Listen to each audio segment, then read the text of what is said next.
Okay, it's about to start. All right. All right. Good evening to everyone. Welcome to the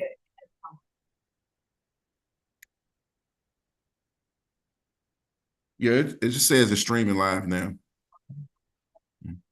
Good evening to everyone. We're here at the Crawford Loan Go Team meeting where we will follow the agenda as it has been emailed, posted publicly for your viewing. I'm pleased to call this meeting of the Crawford Loan Middle School Go Team to order. Our first order of business is to do a roll call and review our norms. The secretary will now take the roll call. Ms. Kruger. Please say present when I call your name. Jameson Murphy. Present. Natasha Hall. Present. Chandra Kruger is present. Kenya Boston. Present. Miss Sheffield. Present. And I think Miss Howell or Howell. She's a visitor, Dr. White. Dr. White is okay. She's here. She's in place for Dr. White. Thank you so much. No, she's not in place. She's just a visitor. Dr. White is at. Okay, got you. Dr. White, I will notate Dr. White is absent. All right, Mr. Murphy. Okay, at this time, the team will only be able to take official action if a quorum is present. Is there a quorum present? Yes, there's a quorum present. Right.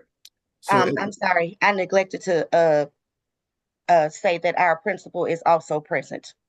Oh, thank you. Mm-hmm. It works. All right. All right. So at this time, our first order of business is to approve.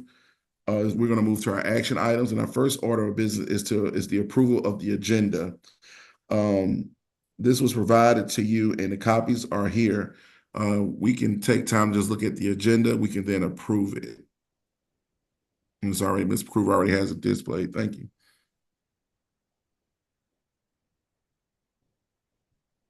All right, at this time, I would like to have a motion to approve the agenda as read.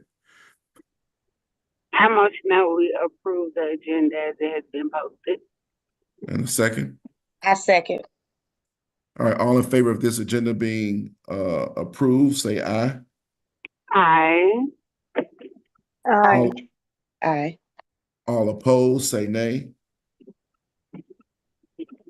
And any abstentions, please notify yourself or raise your hand, and the secretary will take note. All right, motion carries. Agenda is approved as the motion carries. Agenda is approved. Next, we will have the review of our meeting minutes. Ms. Kruger.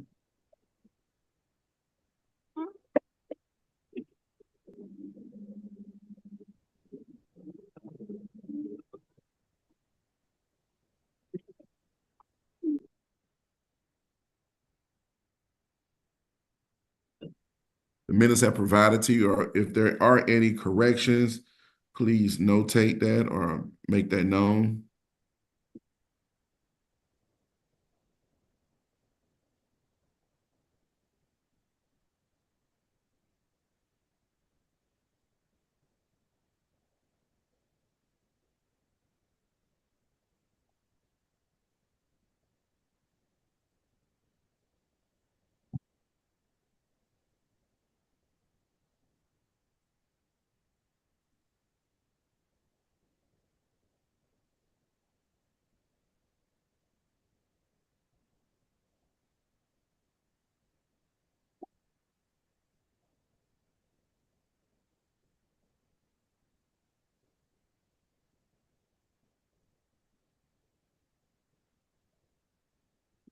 I do see an adjustment that's needed for the amount that was approved for signature funds.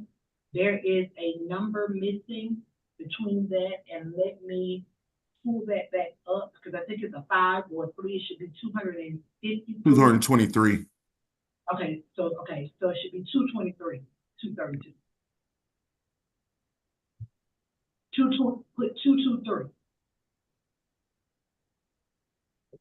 223,232. Yeah, $223,232. Okay.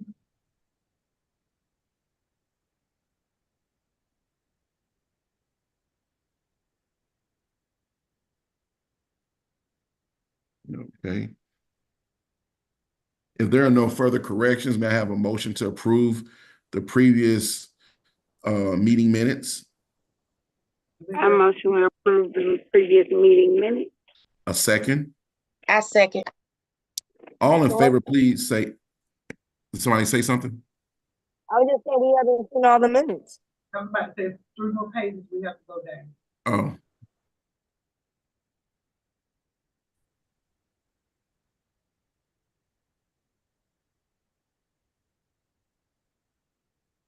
You can go a little fast. You know, kind of like credits at the end of a movie, just kind of, you know. Yep. Well, some of us are really trying to read it, Murphy.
Was the team cluster meeting date offered? Say that again. Austin was muffled. You muffled, Boston. Oh, can you hear me better now? Yes. Okay, I just asked, was the STEAM cluster event date provided? I can't remember if it was provided or not. That's gonna be a part of the principal's report, because right then we had to solidify everything. So once I give the principal's report, the date that we had snapped in will be, provided to you all. All right, everybody good? All right, at this time, there are no further corrections. May I have a motion to approve previous meeting minutes? Let's make sure we get through all 6. So did you go back up, Ms. Kruger? Now, did you go through all 6 pages from the last minute? Yes, she went through them. Okay. Can I have a motion from the floor to approve the minutes? I motion to approve the minutes. A second? I second. All in favor, say aye. Aye. Aye. All those not in favor, opposed, say nay. Any abstentions? Please identify yourself or raise your hand. This time, motion carries. The previous meeting minutes will be approved. Will be approved. All right. So now we're going to go to our, based on the agenda, we're going to move to our final budget recommendation. After the final presentation, review, and discuss, then we'll go into our discussion. So at this time, I'm going to pull up. We will now move to discussion items, which is the final budget. We'll move to the next. We will now move to our next item of business, which is the final budget recommendation by Principal. Oh, okay. By Principal Mccall. Please share us your final budget recommendation at this time. Good evening, everyone. Tonight, we are going to proceed with our final budget, finalization meeting.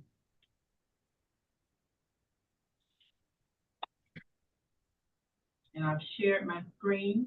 Again, as Ms. Kruger stated, here's our agenda for tonight. After this, we'll go to the principal's report, our CAT report, any committee reports, announcement, and public comment. Our norms again, this is a meeting of the GO team. I do apologize. This is a meeting of the GO team. Only GO team members only members of the team may participate in the discussion. Any members of the public present are here to quietly observe. We will follow the agenda as noted to the public and stay on public task. We invite and welcome contributions of every member and listen to each other, and we will respect all ideas and assume good intentions. Now tonight we are at step 8, the GO team budget finalization meeting, and we are preparing for budget approvals on March 14th. During this time, during this meeting, GO teams will review all components of the budget, which should be updated based on feedback from the cluster superintendent and key leaders. After review, the GO team will take action on the FY26 budget. Why are we doing this?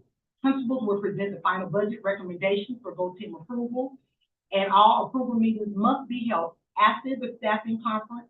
The budget must be approved by March 14th. Here are the budget updates.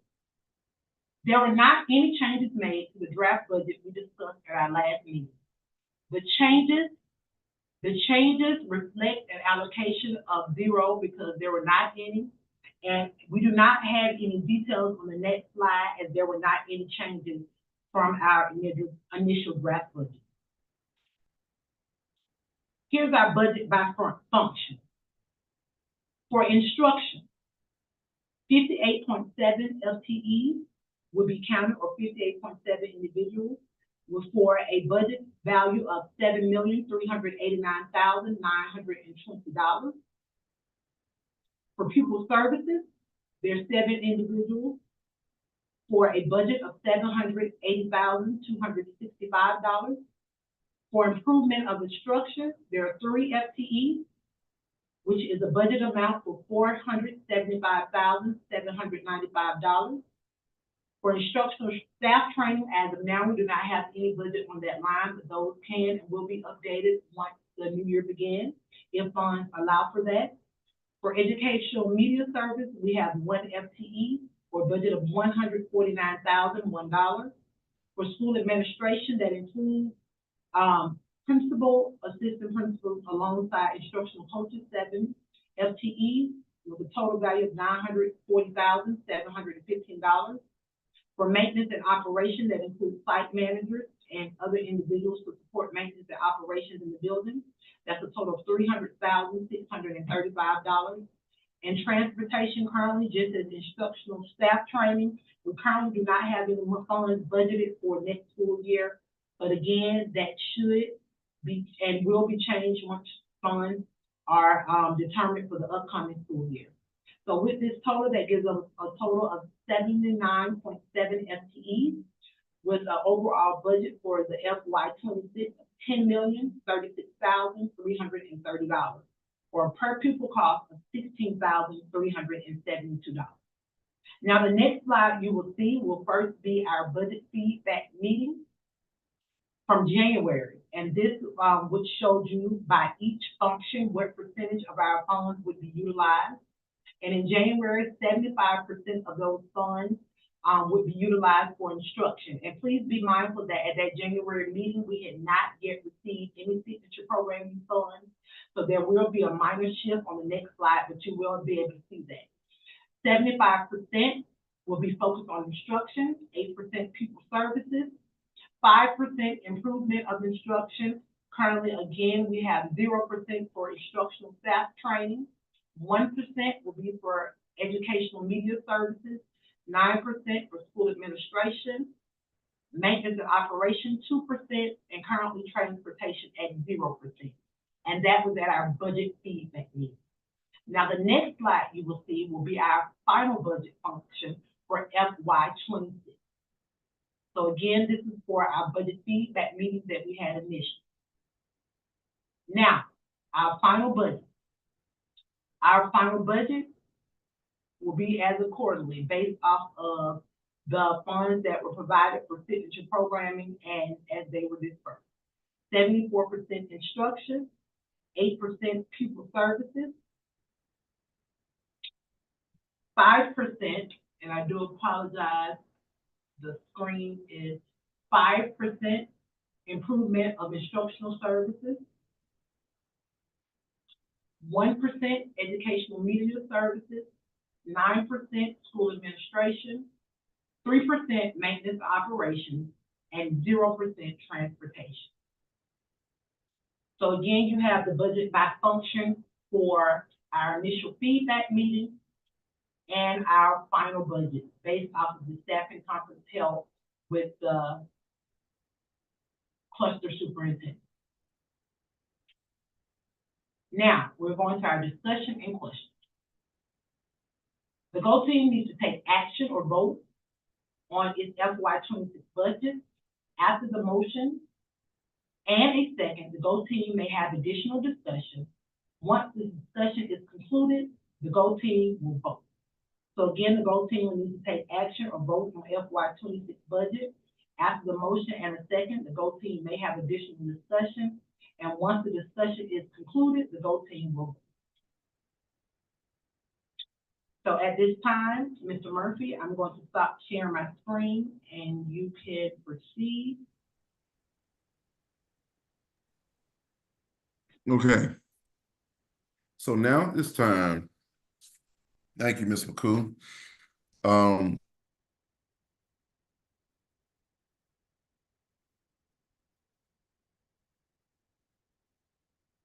For sharing the information. Are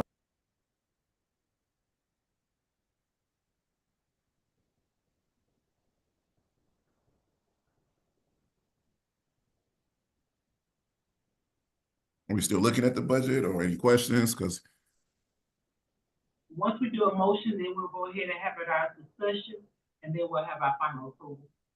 You can motion. So I'm gonna entertain a motion to approve the budget. And I'll put that screen back up just so you all can see the process itself.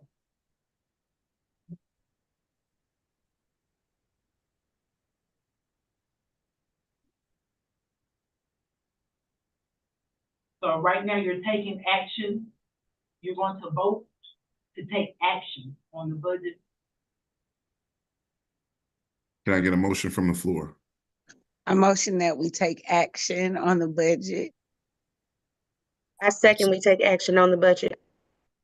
At this time, all in favor, please say aye. We're going to have our additional discussion first. And then once we conclude that, we'll vote.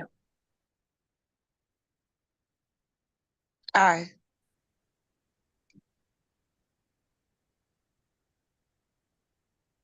Wait, so it says we'll have discussion, then I know you could pause the motion, then have a discussion I'm of just that. following what it says on the You have to pause in order to take action to discuss it.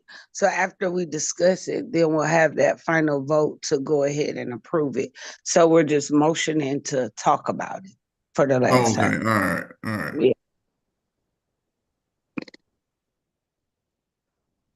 All right, any questions, any concerns?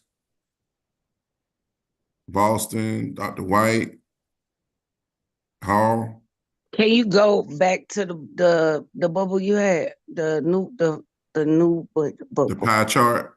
Yes. And I was curious about where, because the instructional allocation reduced from 75 to 45, so excuse me, 75 to 74. So I was wondering where did that 1% Where did that go? 1% go? Yeah.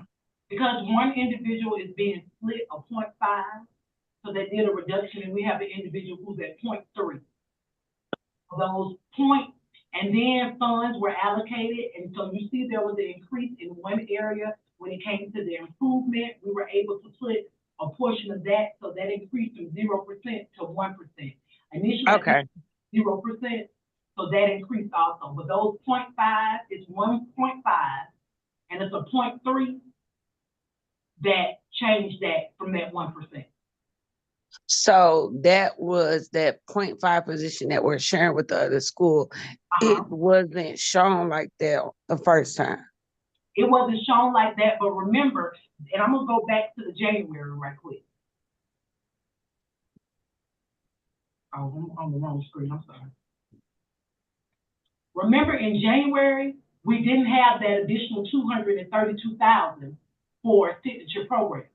So once those funds came in, a portion of that was allocated for, in this case, school administration, because as a coach and the signature program coach, that position went into that green.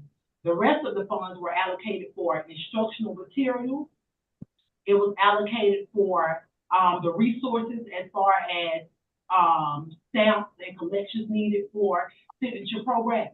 So that went into the improvement of instruction, because 1% of that from January, because we were able to add for the materials and things that were needed for signature programming, there was an increase of 1% for the improvement of instruction and a decrease of the actual instructional piece. So that went from 75 to 74. But I will say instruction is just not people. Instruction can also be instructional supplies. So on that 1,000 line, anything in instructional supplies could have decreased from that. Because when it comes to signature funds, each pupil receives $100 per pupil. At that point, when they gave us the fund, it was $63,000. So instructional supplies also increased for signature programming once those funds were allocated to us. So now on that 1,000 line, although we see, because you see for people, which are FTE, that's 58.7. But when you look at instructional materials, when you look at what we did initially, that shifted because instructional materials also lie on that 1,000 line.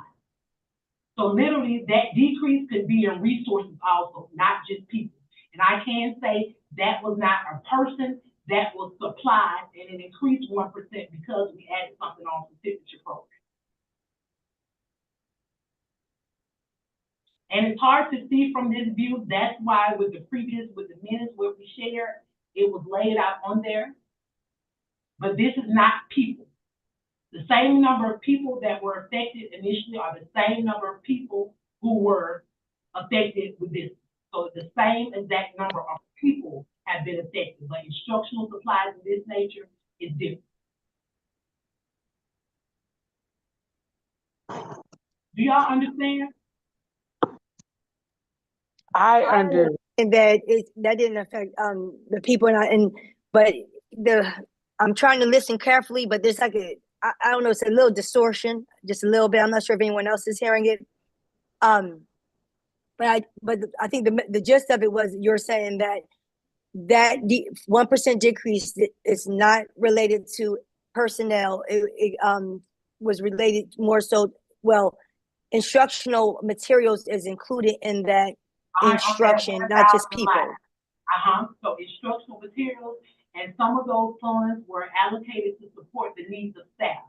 Because when we looked at our last meeting, it was 63,000 that was given for instructional supplies for our scholars for STEM, but some of that funds were used to support staff. So of course, we were initially, I think, at $8 million, almost 8, 9, but once that additional 232 rolled in, of course, mathematically, our percentages are going to change. So the biggest one you saw was that 1%. It was because it was allocated, again, not people. It saw a decrease in resources based off that 232,000 that was given.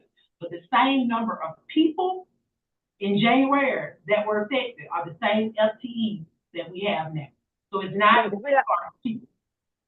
We're not looking at raw numbers right now. We're looking at percentage. So that part. We're looking at percentages, not numbers. But the FTE right here, as far as instruction, when you see that 58.7 tells you the FTE as far as full-time equivalency. This means 58.7 or 58.7 FTE. That's almost like we have a 0.5 person, we have a 0.3 person, and then we have some that are shared in other places.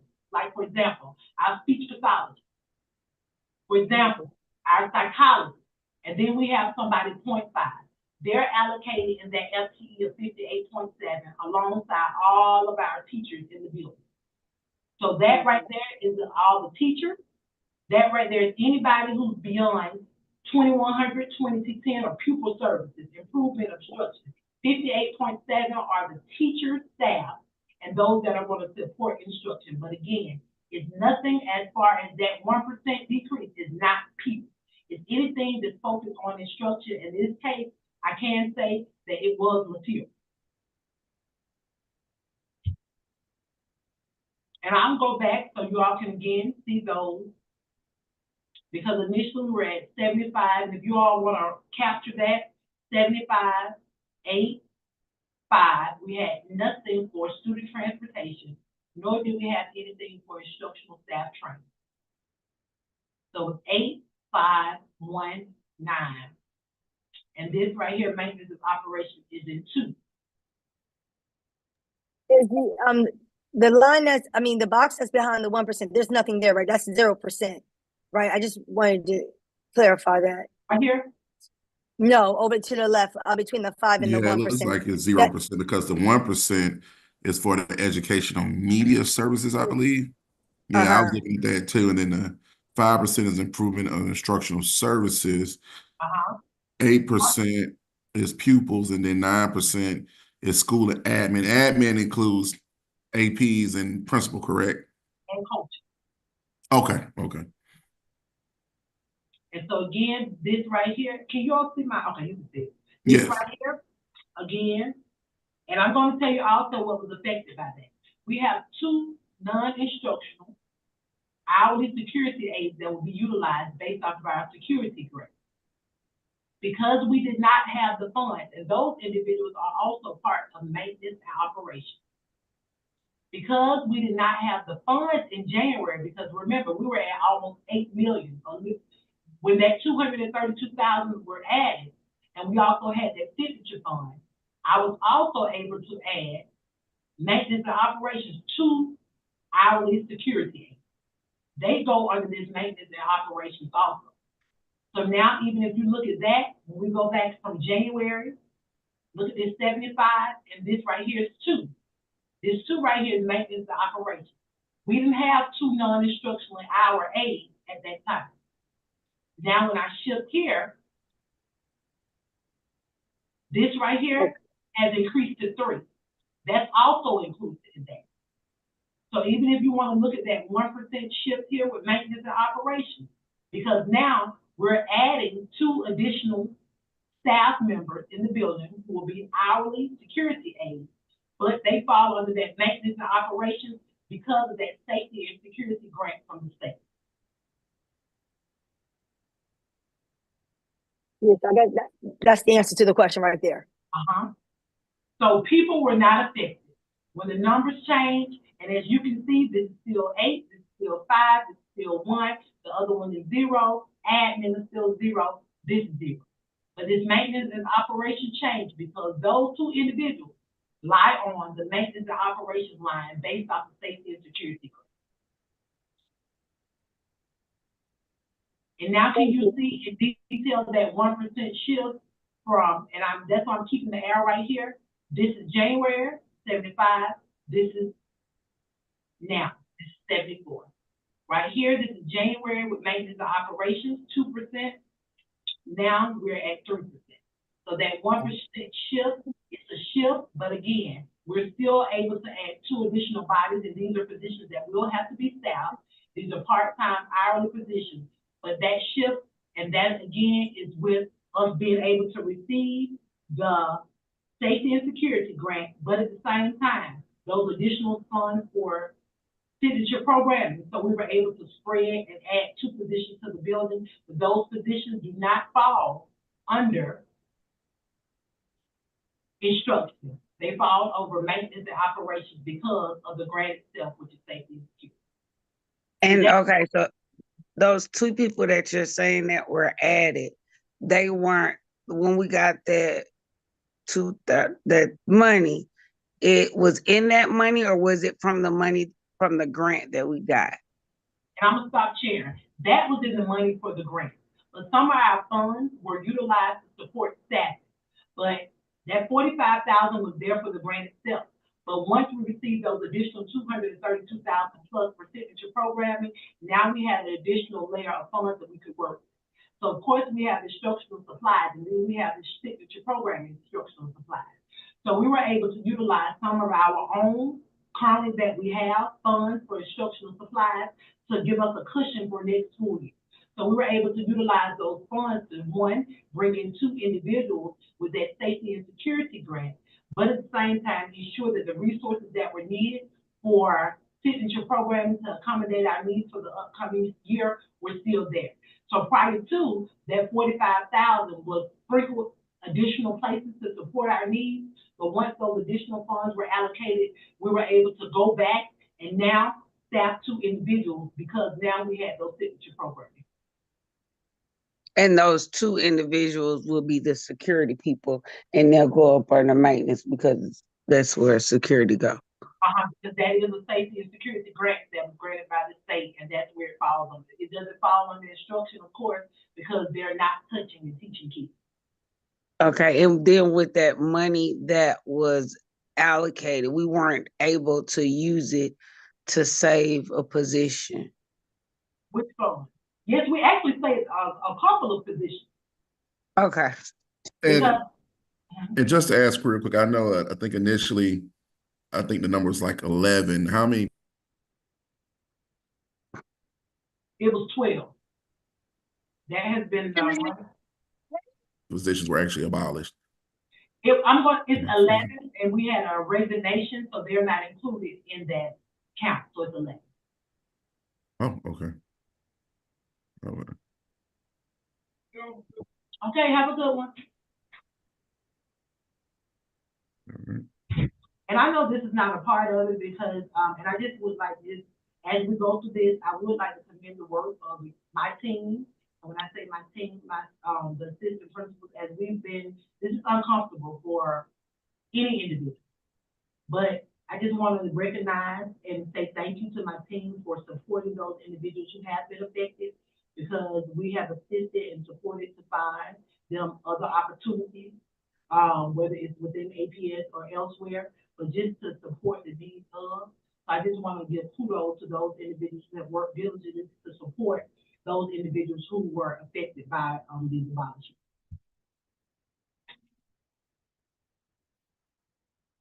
And I'm going to reshare my screen, and I want you all, any questions that you may have, please, because I wanted to be full transparent.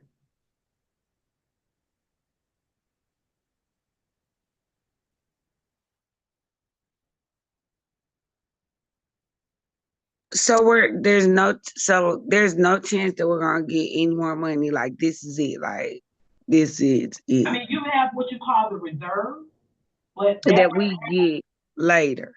Yes, that right, and even Title I holdback. So those are funds that we will get at a later time if certain things happen. We have to meet numbers, things of that nature.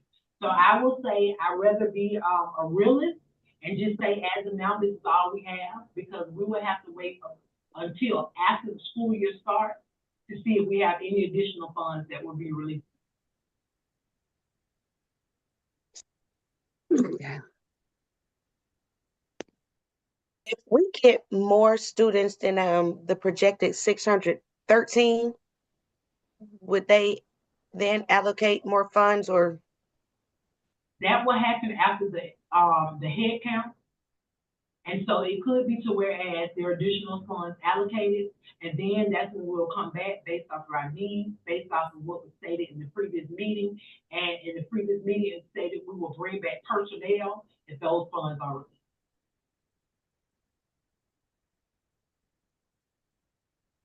And then too, I think we have to think about, say we did get more than our normal count, we have to think about functioning as a school. You know, I know this year was like, you know, we had to be mindful of paper and different things like that. So we have to also use that money for operations as well. Bodies. So well, it's tough. And this is a difficult, but as I stated last week, this is far from personal. This is fiscal. And unfortunately, although we are in education is a business, and unfortunately, sometimes in a business, it becomes very uncomfortable for all individuals, including the leader. And I'm just gonna be transparent. But at the same time, it takes us collaboratively to, really support, regardless of what the situation is. And as I stated before, I think that overall we've done a good job, even with the level of uncomfort, still trying to support those individuals so we can make sure whatever happens, the biggest thing is that they're comfortable once they transition from home. Are there any more questions or discussion items from the floor? Quick question about the signature program. Those funds, will allow us to maintain the position that we currently have dealing with STEAM. Is that correct? Yes. And the resources and the needs of being a STEM school. Sessions to the students or something. The resources will not be affected. Is that what you said? So we're gonna have resources, the monies that were allocated, we'll still have resources, we'll have everything we need to function next school year. Mhm. And can I ask this question for our signature program? Are there 2 positions that come from those funds or just 1? Just one, and everything else is resources. Okay. Somebody has their another device on. Could you turn that off, please? It's interfering.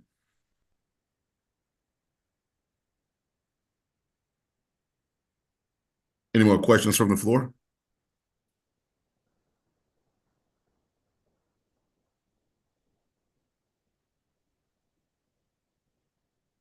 All right. Thank you, Ms. Mccall, for you and your team's due diligence going over this budget. At this time, since we already did the motion, we'll go ahead and take a vote. All in favor, please raise your hands or say aye. Aye. Aye. Aye. And please record these votes. All opposed, please say nay. Any abstentions? Please say abstain or raise your hand.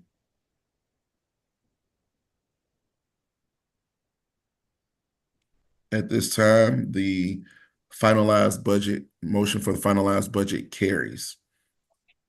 Thank you, Ms. Mccall. At this time, we will move on to our discussion items.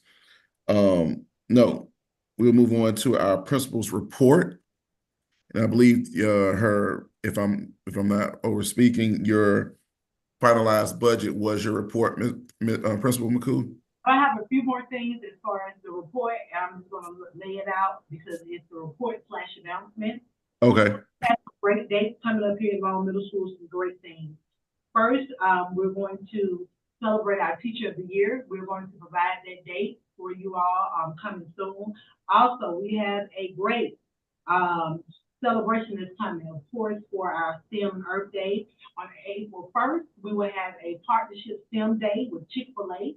Chick-fil-A will be bringing a plethora of their employees out to Long Middle School to work with Ms. Portia alongside Mr. Murphy so we can make robots for Chick-fil-A. So it's a great opportunity for Long Middle School, so that will be on April 1st. On April 2nd, another partner we have, Atlanta Airport, they will be doing an Eco Day with some of our students here from Long Middle School. They will come out, they will speak with the students, but at the same time, they will provide students with incentives for the work that they are doing. That will be on April 2nd. Our cluster STEM event will take place on April 3rd. April 3rd, 2025, the South Atlanta cluster will have their STEM event. Also, coming up on March 15th, in conjunction with Mothers Against Gang Violence, we will have a community healing forum here at Long Middle School on Saturday, March 15th. It will include several community members, but at the same time, it will provide opportunities for our community to heal from any of those individuals who may have lost family members or loved ones to gang violence. Also, we're coming up on our final GMAT prep as far as our math assessment. We will start on March 18th, so we want to make sure all of our scholars are prepared for that. Also, we will have a Microsoft Day of Coding that will take place on March the 28th, alongside some of our scholars being afforded the opportunity in May to visit with Delta Airlines at the airport and do a tour of their venue. So again, there are some great things going on at Long Middle School, so we look forward to everyone taking part. But at the same time, we look forward to everyone making sure they push this information out, because we want to let the community, not only the community, but let APS know the great things that are going on here at Long Middle School. And last but certainly not least, our Beta Club induction will be taking place on March 29th. We were afforded the opportunity on last week to have the induction of our first STEM National Honor Society. Kudos to Mr. Murphy, Ms. Forti, and those who put that together. So again, we had our first national STEM induction, but at the same time, we will have our Beta Club induction on March 29th. Also, Dr. Jones and Ms. Pringle Stinson as well for that induction. Yes, thank you. I do apologize to our counselor. So we have some great things going on. So go team, please make sure you come out and show support, but at the same time, the community, please make sure you come out to support the great things that are going on at Long Middle School, so we can keep the great trajectory that we are currently on. So this time, Mr. Murphy, thank you, and I'm turning it back over to you. Thank you, Principal McCall. At this time, the next item for our discussion will be the February 24th, 2025 CAT meeting, and our cluster representative, Dr. White, will share out her report from that meeting. Thank you very much. As you know, on Monday, February 24th, I attended the cluster advisory. Oh Lord, can y'all still see me? Yes, we can. See you. Okay, good, thank you. My computer acting up. Okay, so on February 24th, I attended the Cluster Advisory Committee meeting, and that meeting began at 6:30. There were several items on the agenda. It was a very exciting and very educational meeting for me, having grown up in the Atlanta public school system and still, serving in various capacities. But it was just very interesting to see, all of the moving parts when it comes to the cluster advisory, that whole piece. So it was very eye-opening, to say the least. The meeting included the meeting of the cluster principals. Our cluster principals met at the beginning, some met at the end. There was a state of the system address given by the superintendent. There was and then a report of the district strategic planning committee, which was very interesting. All of the items, and the meeting moved very well, very quickly. But all the participants supported the strategic planning development through our participation in breakout sessions. In those sessions, participants were asked to discuss and answer 2 questions.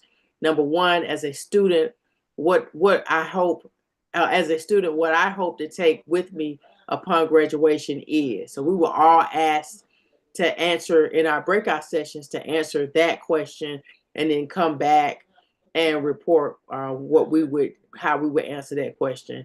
And the second question is, what should the superintendent refrain from saying to the system and to the general public? So that we spent our time in those breakout sessions answering that question. And I think that some of the energy from, especially answering the first question about, as a student, what would I take with me upon graduation? I think that kind of fueled the next part of the agenda. So that was a very interesting experience, in seeing the strategic plan and how that strategic plan is coming into place. However, there were 2 items that captured the bulk of the conversation after that, and they centered around, number one, concerns related to recent certain budget allocations by the superintendent. And number two, there were several educators that obviously were members of Go teams raising concerns about the serious low level of math and reading literacy. A lot of conversation. I would say, the entire the session moved quickly, but it was those two pieces that generated a lot of discussion, a lot of feedback, and so that was very interesting. That's the most I could say. That's pretty much what I took from the cluster advisory meeting. Are there any questions? Because if you have questions of something that we discussed that may jog my memory a little bit more, but these were some of the notes that I took. And like I say, the majority.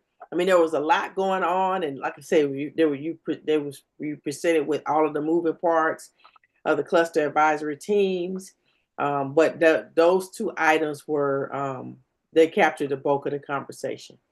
Any questions about that? I don't have a question, but I do want to add something additional that was discussed at the meeting. Also, what was discussed at the meeting was school utilization as far as the capacity of the building, and at the same time, there began a discussion of possibilities of closures and mergers. And that information was more so shared based off of the utilization of the school by capacity. Now, I will say at that meeting, it was shown through graphs, but at the same time, it was articulated. That South Atlanta cluster, out of all the clusters, are the only cluster where every school is not currently at capacity by utilization. Crawford Lawn is currently at 58% utilization based off of our current capacity, where our upcoming projected enrollment for 26-27. Now, again, that was just the basis of conversations. There were not true conversations, but just rolling into the idea of possible mergers and closures. But again, the South Atlanta cluster, based off of the information that was provided, is the only cluster that is not at where any of the schools are not at capacity based off of utilization. Mm-hmm. Projected enrollment for 26-27 is 596 students. Based off of capacity, we're able to hold 1,032 students.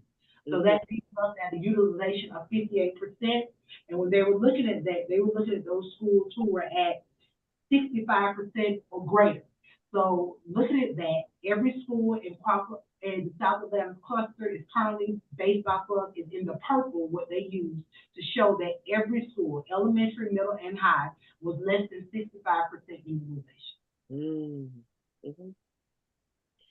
Another piece also that came up in the conversation was the allocation of resources that support the international baccalaureate programming versus resources that support STEM and STEAM.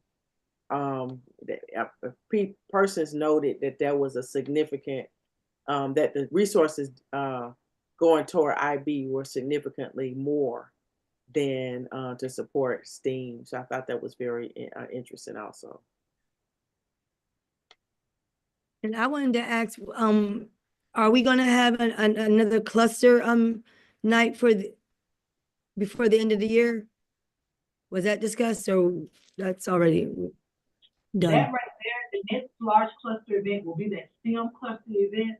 So I don't want to say it's a night, it's more so a cluster STEM event. And that was based off of what we said collaboratively on the CAT team will do as a cluster, because we are all a STEM cluster. So it'll be more so that event that will be held on April 3rd. Okay. Mm-hmm, right. Any other questions about the cluster advisory committee meeting? Were any suggestions that came? I'm not sure what type of breakout rooms you had. I don't know if it was vertically aligned or just on the same level, like elementary, all middle, all. Well, I guess it couldn't be, because I guess we're the only middle school in this cluster. I didn't. Well, I didn't. I don't think they were they were aligned. It was a mixture, in other words. Like, I don't think they said we're gonna put all them, but we the only middle school. I don't think they said we're gonna put all the high school and all the elementary school. So it was a mixture. Yeah, because only one high school too. So sorry, I wasn't thinking when I asked that. But when you guys were discussing our current state of literacy and math deficits, were any ideas thrown around that could possibly assist the various schools, since sharing is caring? A lot of the and Ms. McCall, you can probably elaborate a little bit more on this than me, but in my breakout room, the conversation was very intense. Most of the concerns came from the educators that were in the group, and they all felt that that there should be more resources dedicated to professional development of our teachers. There's a lot of information was shared about how the younger, the education programs, which we all know, education programs in our colleges that are training our teachers don't focus on things like classroom management or a lesson plan, or those are the types of things that once you get your degree, those are the types of things that can really sharpen your curriculum engagement when you go into the classroom. So those, in terms of, just to answer your question, in terms of what could be done or what were some solutions, that was one solution that was overwhelmingly that rather than put the resources into into our signature programming. Not to say that signature programming isn't important, that we shouldn't be putting resources there, but professional development of our teachers, our ability as educators to engage the curriculum is just as important as our signature programming. Because if we don't know what we're doing, then how can we improve test scores? How can we get our kids, especially those kids that are south of I-20, how can we get those kids at or above proficiency level in both math and in reading? Right now, there's a significant percentage of our kids south of I-20 that are functioning at or below, not even at, when it comes to literacy and math. And so that's a problem. No, we know. And I will jump in also, not just not just south of I-20. And I can say that overall, based off of the information that was provided, this is a district-wide, statewide, and it is nationwide. So right there, it was more so troubleshooting or looking at ways that we can enhance what we currently have and how we can support those individuals that we have in the building. But at the same time, reviewing the goals and guardrails of the board to ensure that we're really focusing intentionally on the needs of the students and developing the staff. So this was more of a troubleshooting session, so we could see where everyone was cluster by cluster, but at the same time, trying to start to find some resolution. And as Dr. White said, of course, PD was one, but as you all know, currently we're looking at for textbook adoptions to see other resources that could be utilized with the teachers and have them trained with fidelity prior to allow them to execute the curricular resource with the students. So it was just a lot of waterfall effect. How can the support for the teachers support the students, but at the same time, how can we all work together to collaboratively support all students, because we're seeing a disconnect again throughout the district, and we're trying to merge equitably, but at the same time based off the needs of the cluster. So in different rooms, you have heard different things, but the sentiments were the same. We need to increase student achievement with numeracy and literacy.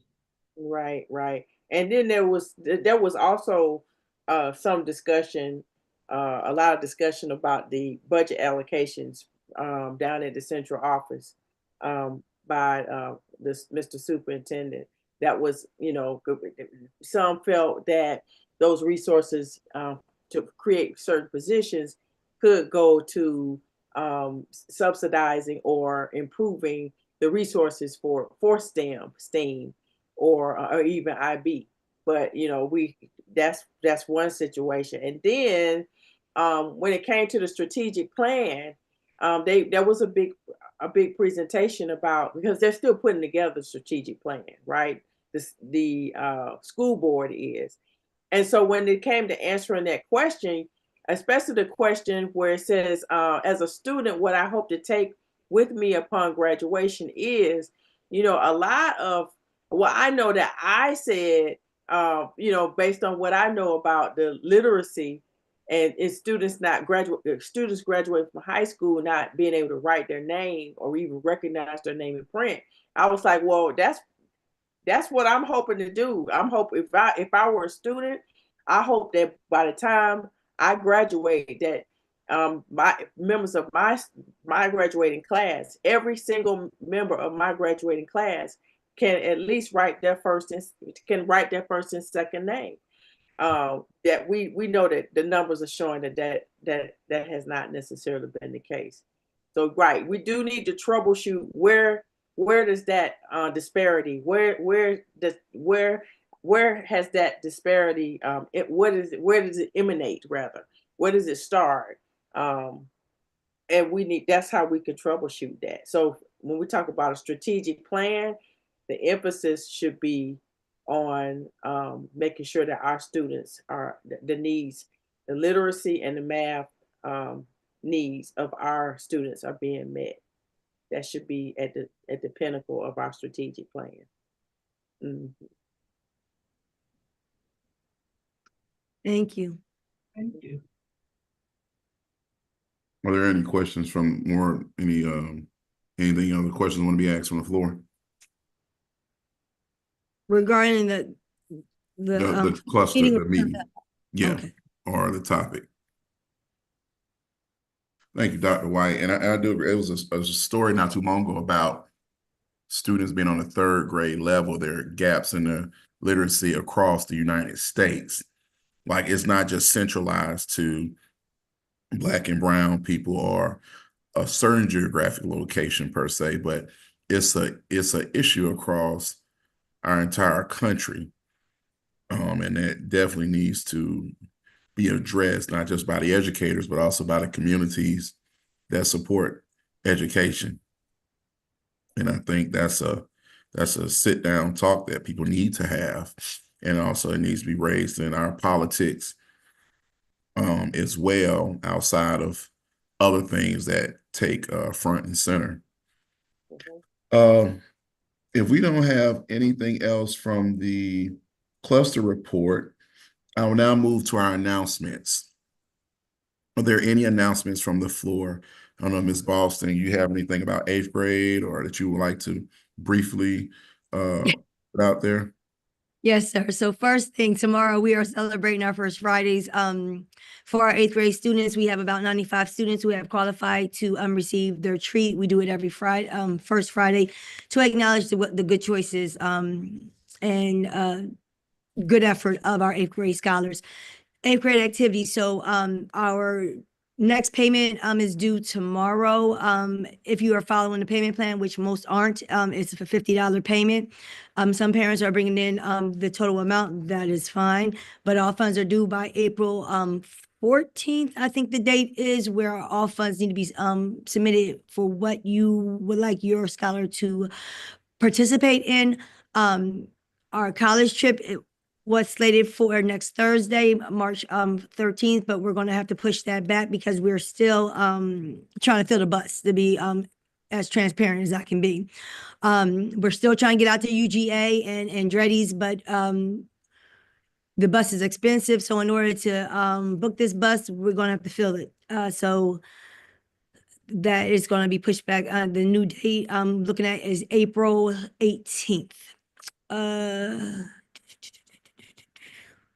The field trip for the coding. That one is on Microsoft Day of Coding. That's on March 28th.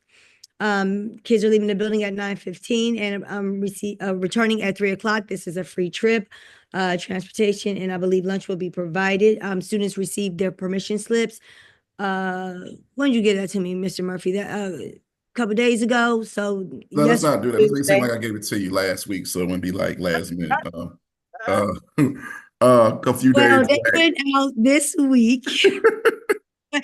And hopefully the students brought them back so that way the children can enjoy learning how to code. Thank you, Mr. Murphy. Thank you. Also, one last reminder, March 20th, all sports teams will take final pictures for the yearbooks. We're gonna have a yearbook this year, so all sports teams, spring sports team will take all final pictures for our yearbook.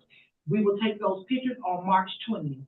All yearbooks are $20 in advance prior to March 31st. After that, they'll be $25.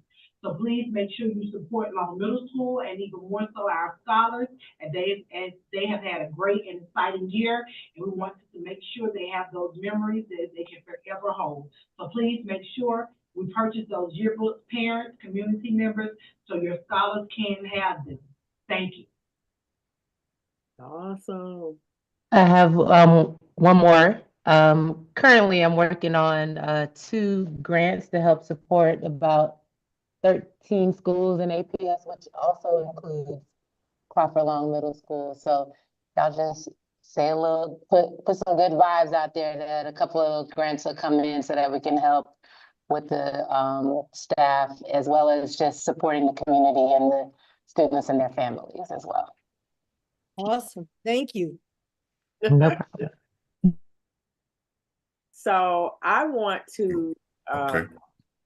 I want to share my screen if I can, because this was so precious to me, right? I just want to show the world what happened. Uh-oh. Oh Lord, don't go too far. Yeah, right. Yeah. So this week Really? we have been in the classroom. I'm running late because I really wanted to, be in the classroom and, starting last semester to work on our PBL, right? And so we have 2 big projects going on. We got the garden going on, and then we have what we're trying to do is create a pollinator garden. This is what Crawford Long is doing to make an impact on the food system in the area, right? There's lots of things that should be going on in the classrooms, but we want to make sure that we're moving forward with the garden development. And so I am running a bit late because what I wanted to do, right, was to, I want to do the time lapse deal with the development. That time got away from me, but we've been able this week to actually go into the classroom and do some seed starting, indoor seed starting. And this was so precious to me because there I go again. Because we actually went into Mr. Uchimi's class, right? And we did some things. You see, this young man was having so much fun. Playing in the dirt, getting the soil ready. They are getting their hands dirty. Okay. He was having him a good old time. Boy, I showed them a video of how to do this, and they were really good at recording the video. So we had to do very little redirecting. Right? They started mixing. She's mixing up that. Look at her. Yeah.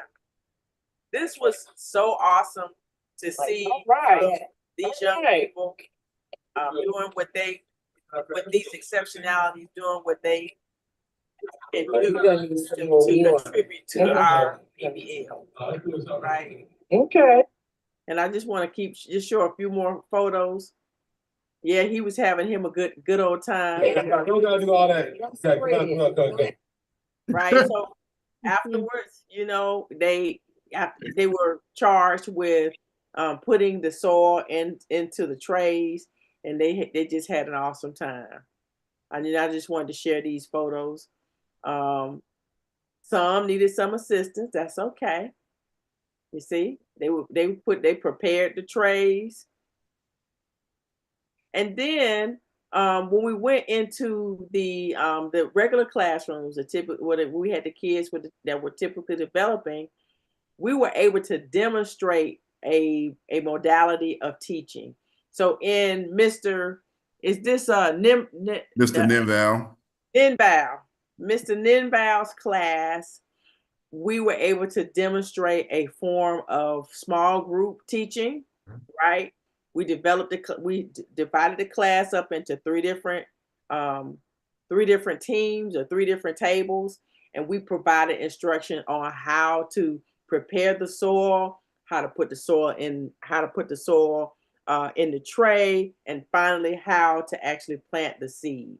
So what you see here is one of three groups. Y'all don't need to see that. And one of three groups, right? And this was Mr. Ninval's class. And then we did the same thing with the after school group. So our garden is coming along. I will say that the biggest challenge we have run into so far is how are we going to put together this pollinator area? And so I thought about, asking if anybody wanted to donate some seeds, because we need different kinds of grasses. We've already planted the flowers. So as the flowers become available, but we need different types of grasses. We need plugs. All of those, all of that is expensive.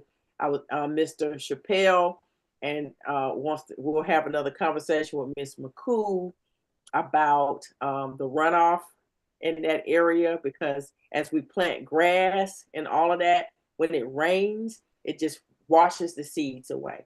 So we got to stay on facilities and grounds for APS to do their due diligence so that we can have a nice pollinator area.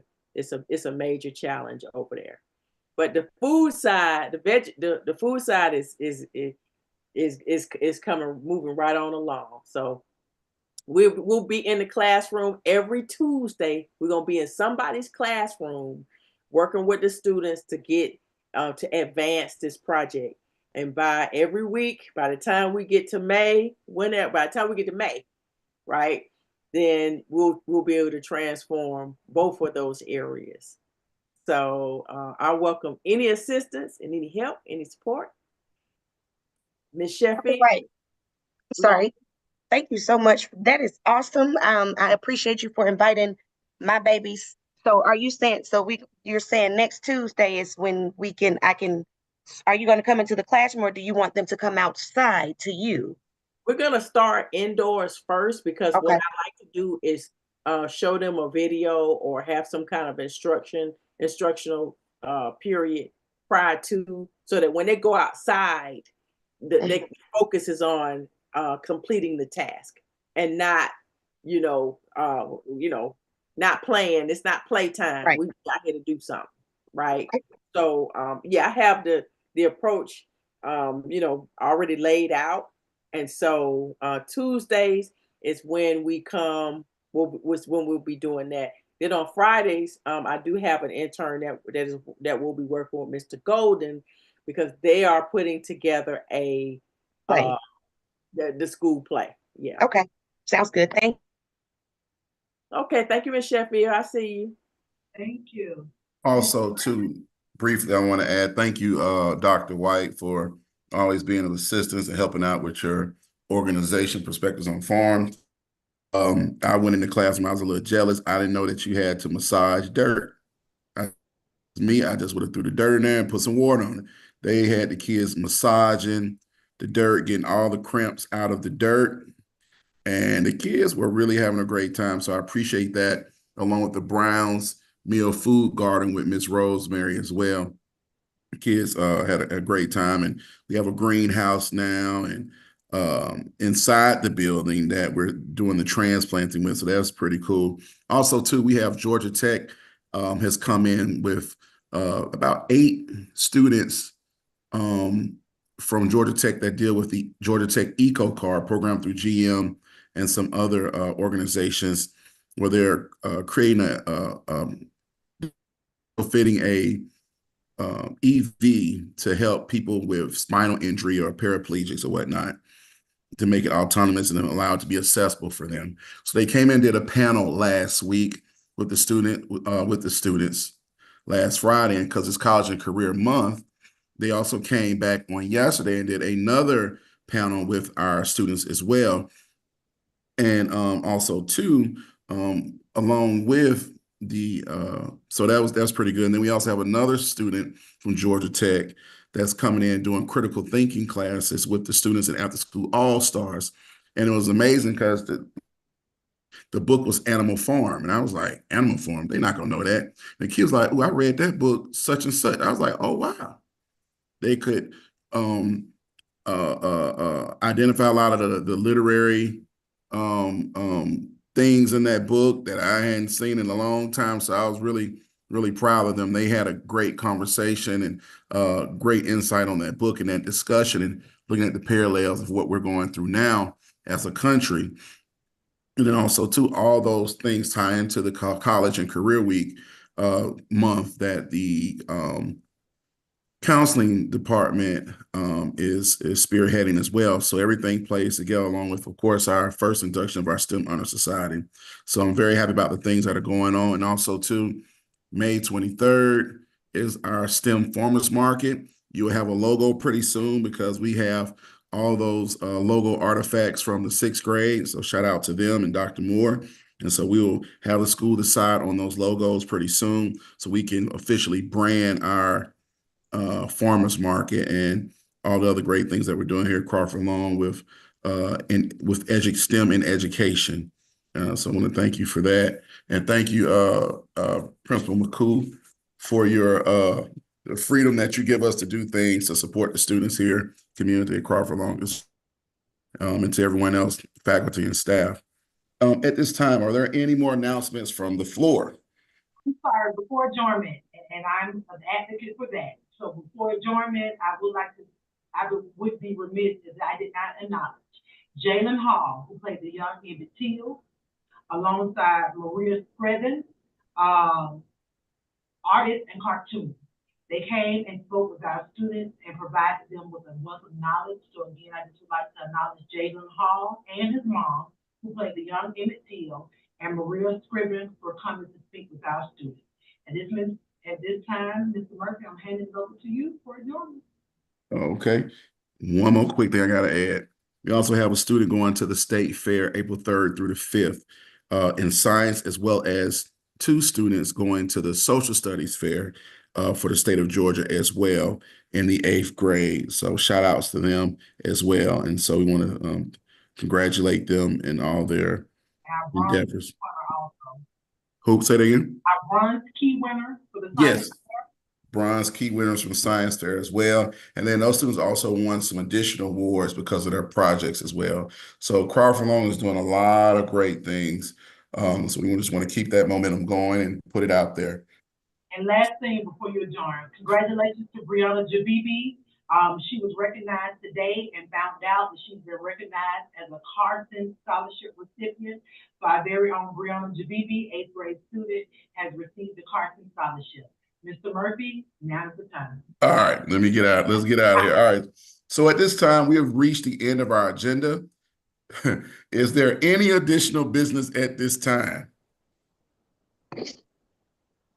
I heard somebody breathe real hard. Anybody? Okay. Well, if there's no additional business, may I have a motion to adjourn the meeting? I motion that we adjourn. Oh, you got it, Dr. White. Say it. Oh, yeah. Say it. I would like to introduce a motion to adjourn this meeting. A second? I second. All opposed? All in favor say aye. Aye. Aye. All opposed say nay. Any abstentions?